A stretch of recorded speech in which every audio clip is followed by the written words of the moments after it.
السلام عليكم. أنا جاي النهاردة أعترف بحاجة بجد تعبتني نفسيا جدا، ومش قادر أكمل بيها، حمل تقيل على قلبي. يمكن لما تسمعوا حكايتي في ناس كتير قوي بعد اللي هقوله هيشوفوني إنسان مش كويس، بس أنا لازم أتكلم.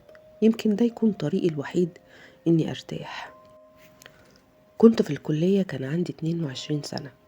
كنت اللعيب في الكلام، بعرف ألف وأدور وأقنع أي حد بأي حاجة. كنت فاكر إن الحياة لعبة والمشاعر مجرد مرحلة.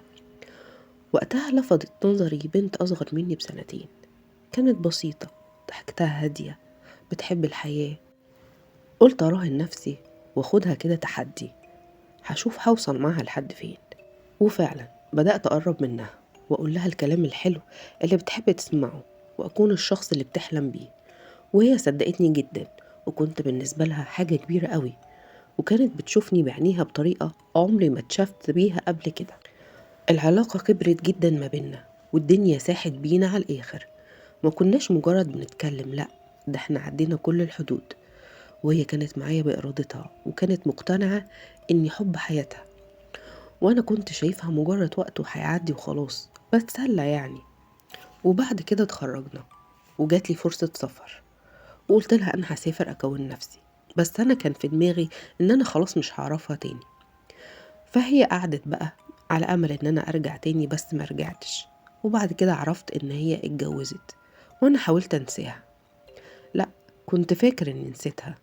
عدت سنين كتير وأنا من الشغل ده للشغل ده، من البلد دي للبلد دي، وما كنتش عارف إن القدر بيجهز لي مفاجأة تقلب كياني.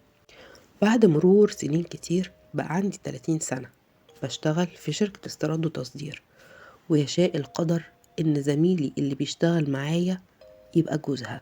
طبعا عرفت منه لأنه كان ملوش سيرة غيرها، كان دايما بيتكلم عنها في كل حاجة، وقد إيه هو بيحبها، وقد إيه هي كمان إنسانة كويسة جدا وبتحبه ومراعياه وبتخاف ربنا فيه.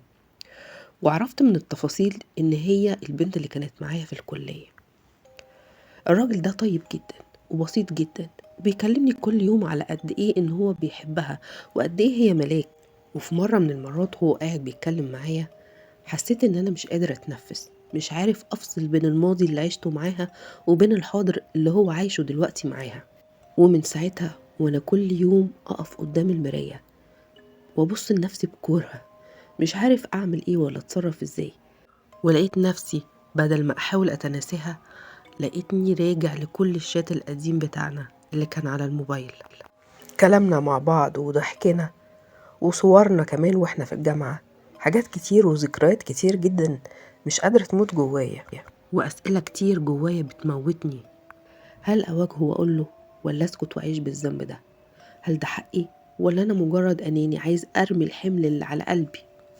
أنا مش عارف أعمل إيه ولا أتصرف إزاي. أنا بجد تعبت ومش قادر أنسى، بس مش عارف لو فضلت ساكت هفضل عايش إزاي. لو كنتم مكاني هتعملوا إيه؟